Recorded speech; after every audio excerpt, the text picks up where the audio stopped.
welcome to Americans Learn. My name is Lauren, and today I'm back with another Blue Jay video. This is War Tactics, and yet another nutshell.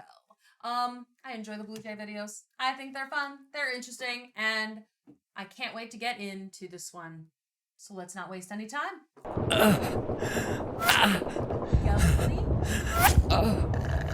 Hey there, champ. How's it going? Boba! Not great. We're in an active war zone, if you couldn't tell. Tell me about it. These Uber delivery fees are basically war crimes, and I would know. Say, do you guys have Qdoba yet? Ugh, I don't have time for this. I gotta get out of here before the Australians finish me off. What are you talking about? There's no one over there. What? Then who shot me? Oh, that? That would be a can of piss.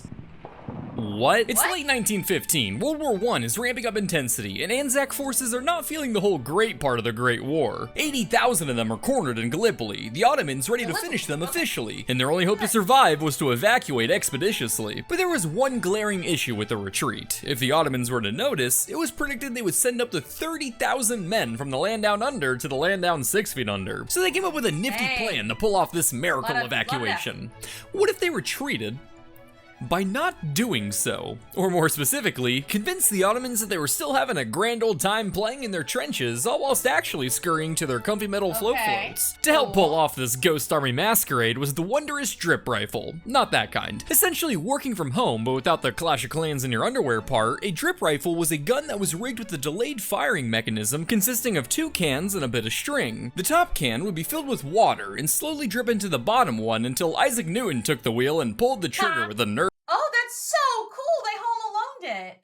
Oh, that's awesome! Magic of gravity. However, given the fact that fresh water was rather scarce for Anzacs in Gallipoli, there's a non-zero chance that some of these cans were given the old golden shower treatment to operate, making it undoubtedly some of the finest work ever graced by Australian hands, other than yours truly. Therefore, after the rear guard set up a bunch of these with dummies and smoked up Was that Steve other than yours Aww. Look at him holding the Blue Jay. Truly. Therefore, after the rear guard set up a bunch of these with dummies and smoked a platoon's worth of cigarettes each to make the trenches appear full of men, or trains, they were able to safely evacuate with remote gunfire masking their withdrawal from the Ottomans, who were none the wiser. Oh, that's so cool! Oh, that's awesome. Okay. Well done, Australia and New Zealand. But anyway, that is a Tarantino amount of blood behind you, so one could say, you're in for a bad time. Today we're learning about Wacky War Tactics, yet again. Sick. Okay, I don't know if I've watched the other two. I've seen a bunch of his videos. I don't know if I've seen the War Tactics ones yet, though. We'll I watch you while you sleep. Or at least I could be with the new limited edition Blue Jay figure. I just couldn't get my fix of breaking and entering last time, so I barged back into the U2's lab to cook up this dashing little scallywag. Complete with a tricorn hat, bandana, and cannon, this vinyl figure is perfect for all your whimsical pirate needs and definitely does not contain a radio transmitter. It took a few prototypes to get right, finding the right talk to you from it.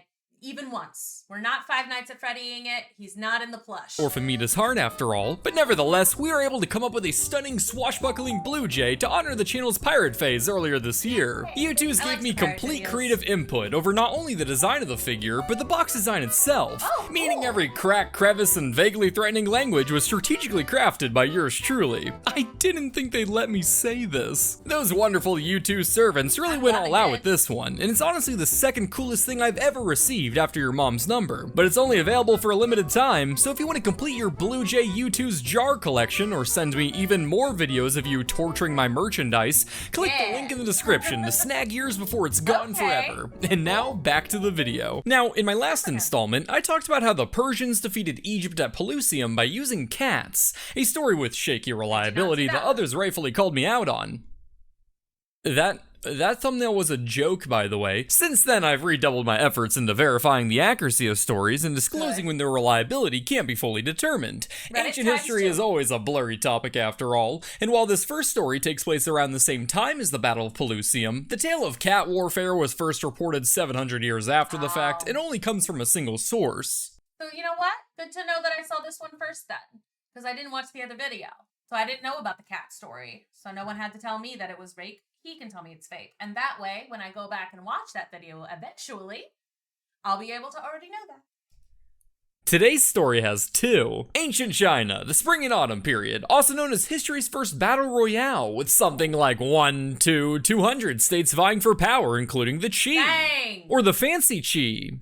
Or the letter E. When they weren't competing for a name that sounded the most like a Pokemon with brain damage, they spent their time kickstarting many major philosophies, such as Confucianism to guide people on morality, or Taoism to guide hippies on their first tattoos. But above all, these Chinese states enjoyed their art, like war. The Art of War by Sun Tzu was potentially written during this period, a military text made famous for its revolutionary tactical advice like give your soldiers food and think before you move. Well, apparently, though, that whole book was written mostly for, the idiots in charge. Because it's like, the people who were in charge were all the, nobles and stuff who didn't actually ever fight wars and they didn't know what they were doing. So Sun Tzu was like, common sense for everybody. This is what you should be doing. Priceless knowledge was studied by Helu, the king of Wu, who utilized it along with the legendary man himself to squad up and wage wars, cranking 90s on his neighbors, trying to clutch that dub. And the next stop on his way to a victory royale was his demure neighbor down south. Yue? I did it. But at what cost? Upon hearing of the death of its leader, Helu seized the opportunity to wage war on the state of Yue as it was transitioning to its new king, Goizhan. So with their crosshairs set, the state of Wu prepared for their invasion. Alright boys, before we go, let's just check our little manual here. Yeah. Food. Make sure to bring food, guys. Genius. Of course. I love swallowing objects. And it looks like we need something called fire. Fire? What that? Oh, it like air, but when angry. Oh, you mean bad touch. Excellent. And we also need candy for every soldier. Wait, this ink is fresh. Who wrote this? Maybe it's a new update. While being invaded by the local superpower with a military influenced by one of the most legendary generals of all time was a less than ideal way to celebrate a new promotion, Goizhan was nonetheless determined to resist. But fighting such a renowned military required some cunning. It required some wit. Why cunning with Benedict Cumberbatch's Sherlock? Is he known for being cunning? I don't know who the wit guy is. I don't know why that picture's there. I'm trying to think, because Sherlock's smart. I don't know. I might have put, Nathan Ford or somebody, one of the leverage team up. They're cunning. Required a cutthroat mentality. Wait, that's it! Taking my advice a bit too literally, in one battle, Goizhan, quote, sent 3 waves of convicted criminals toward the Wu front lines, where, with a great shout, they proceeded to cut their own throats. Wait, what? Wait, what? And they just did it? I mean, that would definitely confuse people, for sure. Now, different sources claim that they were actually soldiers willing to die instead of criminals, but either way, the goal here, other than giving me content, was to leave the Wu forces stupefied and intimidated. Yeah. However, I can see this plan easily backfiring. Yeah. That's right! We're fucking crazy! You better surrender! Holy shit, sir! I don't think I could fight them! This is insane! Hold on, Corporal. Just hold on. What's a corporal? Oh my god, that's insane! Haha, that it is! Could you imagine how scary it would be if they did that again? That's right! We're demented! B Squadron, show 'em! Yeah. Oh, the humanity! What eldritch horrors awaits if these demons were to descend upon us? Horror indeed! I just might surrender if they did that yet again! Right! Fuck. Squadron C, show these men before the eyes of our gods what we're capable of! Sweet heavens! My men are truly cowering in fear! Yeah, right? They should. Now, if they were to show us yet another time, but unfortunately for them, the Art of War didn't cover what to do if the enemy soldiers fucking killed themselves. So when the UA forces launched a surprise attack from another direction, the stunned soldiers were promptly defeated. As with all ancient history, a certain amount of faith is required when learning about its stories. I mean, I'm shocked it worked. I mean, it would draw the eye, though, so there is that. However, I'm more inclined to believe this tale, as its sources are often considered some of the most trustworthy in ancient history, and the tale is recounted by Sinology experts today. Cutting one's throat was a rather common way to commit suicide after all, and because death was viewed quite differently around this time, the soldiers may have believed their sacrifice would be rewarded in the afterlife. And if they had been criminals, some theorize their families may have been threatened to ensure their compliance. See, okay, and if they thought maybe this was a way to, get better, You know, like, hey, if I do this, if they were criminals, it's like, if I do this, then, you know, either my family will be provided for or I will save my soul or something. I can kind of see that maybe working. But dang, still. And you know, not like run over to the other side. I spent a lot of time tracking down, verifying, and independently translating various sources. Shout out to Kevin's dad. So if any YouTubers are looking to make some content, I hope they are satisfied with this disclosure. That was a joke, by the way. As for the defeated King Helu, he was mortally wounded in the Battle of the Deep Throat. Cuts, but lived long enough to tell his son and soon-to-be king to never forget about Yue. And so, holding his dying father's hand, his son made a vow. He was never gonna give Yue up, never gonna let Yue down. Jumping forward 100 years, we have the Persian Empire at the top of their game. They've been balling around the peasants of the Fertile Crescent and are now the largest empire by any assessment. With the recovery of Egypt, an economy full of riches, the future was looking bright for little old Persia's business. You know, so long as a Greek boy with a city naming habit doesn't come along. It's 334 BC, and the Persian Empire is being invaded by a man so legendary, so monumental, that his world-altering conquest and exploits would forever land him with the name Alexander the Great. That is, unless you subscribe to my theory. Yeah, I don't know, he's weirdly close with that cavalry commander. Probably not the only saddle he's riding. Call me crazy, but I just don't think Alexander is straight. What was that? Duh, I was just saying that Alexander is great. What's going on? Yeah, that's definitely how that happened. Over here, babe. Alex. Ah, Hephaestion. Finished getting that city named after me? Which one? Alexandria, Alexandria, or Alexandria? Alexandria. Oh, yes, paperwork's been submitted. Excellent. Oh, hey, okay. Alexander the Great. Make sure to write that one down.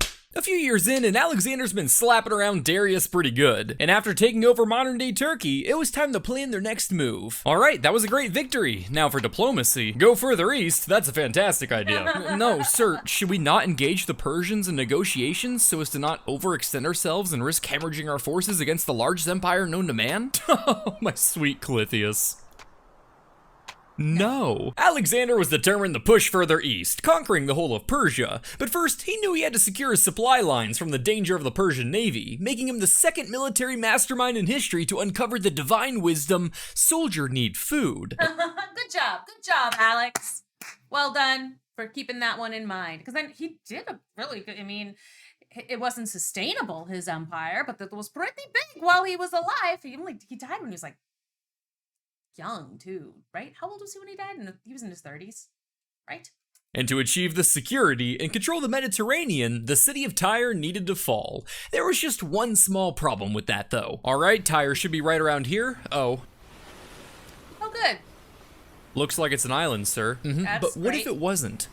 What? Without a strong enough navy of his own, Alexander decided that peninsulas were in fashion and ordered his men to throw fuckloads of rocks in the water to build a land bridge all the way to the fortified island of Tyre. Amazing. Let's just change geography for a little while, just for fun. Let's make a bridge by throwing rocks at the sea until it works. However, this would be no easy project. The island was supported by a navy, surrounded by lofty walls, and was a whole kilometer off the coast. Wow. But impregnable wasn't a word Alexander liked hearing. It's another gay joke. This will be a monumental task, not to mention the city is near impregnable. Hey, I have no problem impregnating. I'm the king of Macedonia after all. Right. So anyway, if we want this to work, we're gonna have to figure out how to get it up. Who told you that? That was one time, Clythius. Is Mary running that bitch mouth again? No, sir, I'm sorry. Please, don't be too hard on me. I have no problem getting hard. Call him Alexander Deflate. What was that? I said you're Alexander the Great. You have a magnificent cock, sir. Now, chucking enough rocks in the ocean to build a causeway wide enough to shove multiple siege towers out towards our great lord Cthulhu is quite the exhausting task. Yeah, but luckily for Alexander, there were plenty of local hands perfectly capable of carrying rocks nearby, and they were just too excited to help. All that's needed now is a bountiful supply of rocks. Well, these aren't being used. The Tyrians saw them toiling away, planting rocks and sticks in the water, and decided to help out by supplying some of their own. And while I'm sure the gesture was appreciated, their aid had the unfortunate side effect of spray painting the bridge red. Alexander, not vibing with this design direction, built a palisade to protect the workers, along with 2 siege towers at the end of the bridge. However, the Tyrians, much like George Bush, were determined to destroy the 2 towers, so they stuffed a few ships with incendiary materials and crashed them into the structures, burning them to the ground. But Alexander was was rather skeptical of this. Triremes can't melt wooden beams after all, so he decided to build yet another, even wider causeway from a second location on the mainland. And why shouldn't he? I mean, the volunteers were practically boiling with excitement after all. Surely he couldn't fail this time. We are talking about the mastermind that solved the Gordian knot. So this is the Gordian knot? It's impossible to untie. Oh, impossible, you say? Yeah, it has to be. It's holding a suspended load of concrete over an orphanage. So you're saying it took a true hero to untie it, huh? No, ideally it should not be messed with. Oh, sweet Jesus! Yup, bye orphans. Yeah. Aristotle was my teacher. But a bridge wasn't going to be enough on its own. Alexander needed ships, lots of them. And luckily for him, he had just captured a bunch of Phoenician cities with naval fleets just sitting around collecting dust when they could be collecting skulls. So he rounded them up and brought them to the island. The siege dragged on, the Macedonians slaving away with naval protection, while the Tyrians provided them some public theater with volunteers from the audience. Things would eventually come to an end when the Macedonians overwhelmed the Tyrians by attacking from both man-made land and sea. And finally, after the great Alexander gloriously conquered the city, cementing yet another story in his legacy that would sculpt the cultural transcending legend of a truly magnificent man, he was able to stand tall atop his prize. I'm waiting for like the shoe to drop, you know, for like the, and then he left immediately. Like, you know, it's like something is going to happen that's going to rip the rug out from under him because he dies early, right? I don't know. Ugh. I wish I knew a little bit more about Alexander the Great. And sell the women and children to slavery, crucifying 2,000 of the few surviving men. As they say, another epic victory for the OG. Dang, Alex. Who says that? It'll catch on, you'll see. Well, you won't see. You'll be very dead. Only the citizens taking shelter in a temple were spared, including the king of Tyre himself. Okay, As for Alexander's 7-month rock stacking, I guess you don't want to risk pissing off the gods by sacking a temple if you don't have to. Project, the remains of it are still visible, and centuries of sand accumulation have terraformed the island of Tyre into the peninsula of Tyre. Oh my god, that's wild. You can still... That's really cool. Wow, you can still see it. One of the oldest continuously inhabited cities in the world that you could still visit to this day. Wow! Well, maybe hold off for now. We remember the Cold War as that funny half-century period where two halves of the world edged each other to see who would splooge plutonium first. Gross. But while today we know both sides ended up being true long-lasting kings, the Brits of the 1950s weren't so sure and needed to develop some contingency plans in case the hammer and sickle came a-knockin'. But how does one stop the LeBron of steamrolling through Eastern Europe from doing just that? Well, luckily, the puzzle of keeping big groups of people out of big chunks of area while also assisting with hell's underpopulation problem had already been solved. Landmines. Only problem was, landmines were kind of lacking pizzazz. That was last decade's fashion after all, so how does one jazz up this concept with a taste of the 1950s trends? Jello. Introducing Operation Blue Peacock, which was renamed from Blue Bunny, which was renamed from Brown Bunny. Really doing everything they can to avoid a Warner Bros. Lawsuit. You know, if they're trying to be, it's cute, right? They're trying to make it sound cute so no one worries about it, and then they make it sound fabulous. Blue Peacock was a project to develop a nuclear landmine with the goal of putting the first Soviet man into orbit. The plan was to bury a bunch of these in an area so uninhabitable and undesirable that nobody would mind it getting destroyed and irradiated.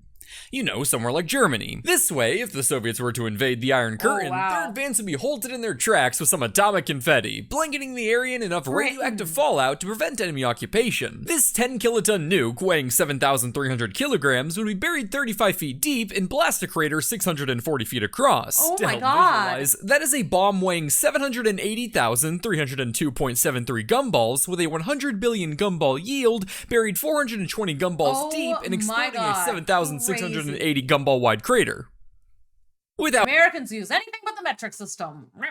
how big these puppies were, you weren't exactly able to litter a whole minefield with them, so they had to choose their locations very strategically. Alright, Vlads, it was a good day one, but I'm thinking we set up supply depot before pushing on. This looks like a good spot, so let's... Hey! A little more to the right! Of course, these landmines couldn't be pressure activated, not unless we wanted some kid playing hopscotch to step on a crack and break the sound barrier. So instead, they were designed to be detonated either by wire or by an 8-day timer. And to prevent anyone from being too nosy, it would also detonate if it was tampered with by any passing Russian soldier and or curious child. Oh my god. So like, yeah, they just have to, so someone would have to sit there and watch, basically. An 8-day timer, dang, or a wire. Bad idea. All of this is a bad idea. There was just one problem with this plan. With the bomb being 35 feet deep in German soil, cold winter temperatures would prevent the electronics from working properly. So those lab boys back in the UK had to come up with an idea so ingenious, so brilliant, that they could keep their bomb internals safely warm for 8 whole days in the field until detonation. Congratulations on your new appointment, Dr. Pecker. Our Wait. team couldn't have selected anyone better. I'm just happy to be given the opportunity. After 8 long years of higher education, I'm excited to finally be able to pay off my loans and provide for my wife and eggs back think I home. might The have- job market is tough for my kind, as you can imagine. The chicken. This sounds familiar to me. I think I might have watched a fat electrician video about this, but it didn't, like, click. Well, I can assure you we don't discriminate here at Fort Halstead. We only pick the best candidates for the job. I'm glad to hear that. So, where's my office? Oh, just right in here. The Brits' genius idea was to stuff a live chicken in a nuclear landmine to keep it warm with good old-fashioned body heat. They planned to give it enough food to prevent it from pecking at wires and keeping it alive for at least 8 days before it was That's so sent to the dumb! Shadow Realm. Truly a device only conceivable by the West, as pumping a KFC meal full of the entire electromagnetic spectrum is nothing more than the final evolution of ultra-processed meat. So with 2 prototypes built and 10 orders in the horizon, all that was left was to put their cock-filled plan into motion. Yeah, so we'll just kind of spread them out around here. Ben, will this be a problem? Only if you're invested in local real estate. No, they'll be quite dead. The Brits chickened out of the project once they remembered that nuclear fallout was famously unpredictable and could drift towards what I guess you could refer to as people. Blue Peacock was kept secret until it was declassified on April 1st, 2004, leading many to believe that shoving a Popeyes combo in a nuke had to be an April Fool's joke. To which the head of education at the National Archives responded, "The civil service does not do jokes." I mean, that sounds like a joke all in and of itself, you know? Anyone who's, like, had anything to do with the civil service knows that they are kind of a joke, you know? You know, that's probably where he's going with this. It's not a very clever joke on my part, but dang. Oh, wow. I wish I remembered a little bit more about that fat electrician video. While trashing a project that spent 4 years in development sounds like a complete waste of time, they did find a way to salvage this at the end of the day. All that hard work designing and developing a wacky weapon prototype would end up fueling Britain's other favorite hobby: filling museum basements. Wacky War Tactics Part 3, 8.1452 out of 10 stars. I mean, you know, some of those things worked, some of them did not. Interesting. All right. Well, that was Wacky War Tactics. They were certainly, well, choices were made. Also, I don't know why anyone reveals any information on April 1st ever anymore. Like, it's just, obviously, everyone's going to assume it's fake. Like, why does anyone reveal anything on April 1st? You should never reveal anything on April 1st. Anyway, that's my hot take for the day. Thank you so much for watching. I hope you enjoyed this video, and let me know what I should look at next.